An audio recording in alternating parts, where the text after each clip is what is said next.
उत्तर पुणे जिल्ह्यातील शिरूर तालुक्यात मोठ्या प्रमाणात पावसाची हजेरी लावल्याने शेतकऱ्यांच्या शेतमालांचं मोठ्या प्रमाणात नुकसान होताना पाहायला मिळत आहे।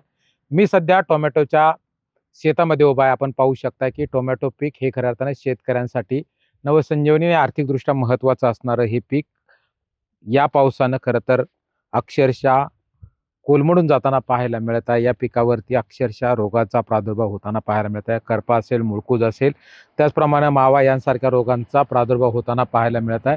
या शेतामध्ये अक्षरशः पाण्याचा जो मोठ्या प्रमाणात आहे ते साचताना पाहायला मिळत आहे आणि त्यातूनच कुठेतरी शेतकऱ्यांच्या आर्थिक घडी बिघडताना पाहायला मिळत आहे।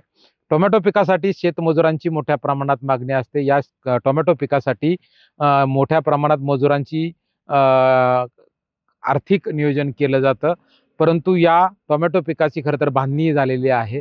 परंतु सतत कोसळणाऱ्या पावसामुळे शेतकऱ्यांच्या या पिकाचं अक्षरशः नुकसान होताना पाहायला मिळत आहे। करप्यासारख्या रोगाने हे पीक अक्षरशः ग्रासल्यानं हा फळ अक्षरशः उपटून फेकून देण्याच्या स्थितीत असल्याचं पाहायला मिळत आहे।